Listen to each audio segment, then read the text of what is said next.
सभी को जोहार। मेरा नाम पल्लवी प्रतिभा है और मैं झारखंड जन अधिकार महासभा से जुड़ी हुई हूँ। अभी लॉकडाउन को 1 महीना हो चुका है और 3rd May is here and उससे भी एक्सटेंड ही होगा मोस्ट लाइकली। सो अभी मतलब mainly I just want to talk about 2 points. One is कि इट्स सरप्राइजिंग कि अभी तक central government has not decided to universalize ration, universalize PDS.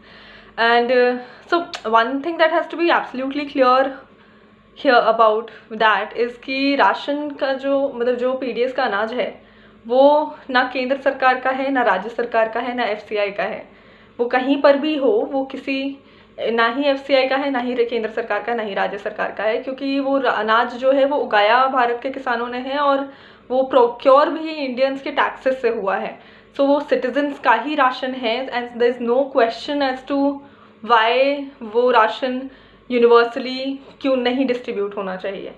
Particularly at the time of the lockdown, जब हम we are seeing कि अभी currently it's such a crisis that India is facing in terms of hunger. So it's absolutely important कि ration सभी को प्राप्त हो, कि PDS जो है वो यूनिवर्सलाइज हो, जो कि हमें होता नहीं दिखाई दे रहा है। एंड इट्स अ शेम कि वो हमें नहीं होता दिखाई दे रहा है। And I think it's absolutely important and necessary कि central government takes a step towards this and universalises PDS. Second point is कि the entire idea of safeguard and security from coronavirus and corona being a health hazard has been conceptualized from the viewpoint of the middle class and upper class, कि एक मध्यम वर्गीय और अपर ऊंची वर्ग के लोगों को ही ध्यान में रखकर ये पूरा आइडिया है कि हम खुद को बचा रहे हैं, हमें खुद को प्रोटेक्ट करना है, तो हमें घर के अंदर रहना है और बाहर नहीं निकलना है और लॉकडाउन में रहना है। इसमें हम कहीं भी पूरे लॉकडाउन में, ना ही पूरे लॉकडाउन की प्रक्रिया में जब से उसे लागू किया गया और अभी तक ये देखा गया है कि गरीबों को कहीं पे ध्यान में नहीं रखा जाता। अगर गरीबों को ध्यान में रखा जाया गया होता तो राशन पे ध्यान दिया गया होता, तो PDS यूनिवर्सलाइज हुआ होता। अगर गरीबों को ध्यान में रखा गया होता तो इस बात का ध्यान दिया गया होता कि गरीब यूं ही फंसे हुए नहीं हैं अलग अलग राज्यों में, और उनसे ये उम्मीद नहीं की गई होती कि वो फंसे ही रहे।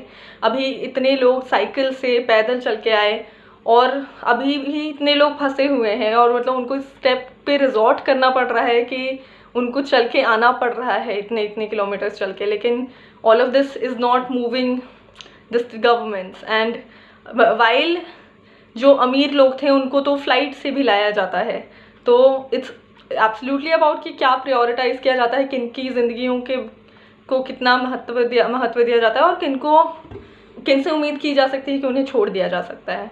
तो अभी तक झारखंड के लगभग 5 लाख मजदूर हैं जो बाहर हैं और बाहर ही हैं, और अभी तक उनके आने की कोई व्यवस्था तो नहीं है। और ये बिल्कुल करना चाहिए राज्य सरकार को भी कि झारखंड सरकार को अपने फंसे हुए मजदूरों को वापस लाने की तैयारी करनी चाहिए और उनसे अब मजदूरों से उम्मीद नहीं की जानी चाहिए कि वो जहाँ भी हैं वहाँ रहें और एक कमरे में कई लोग रह रहे हों और उन तक राशन पहुँचाया गया तो पहुँचाया गया, नहीं पहुँचाया गया तो नहीं पहुँचाया गया। लोगों को, मजदूरों को वापस लाने की तैयारी करनी चाहिए। और तो यही 2 पॉइंट्स हैं। एब्सोल्युटली इट्स इम्पॉर्टेंट कि टेस्टिंग्स बढ़ाई जाए, टेस्टिंग्स बढ़ाना होगा, जाँच बढ़ाना होगा, तभी तो कोरोना का अंत भी होगा। वरना तो ऐसे लॉकडाउन एक पॉइंट से दूसरे पॉइंट से तीसरे बस बढ़ते ही जाएगा। इतना ही बोलना चाहूँगी। Thank you.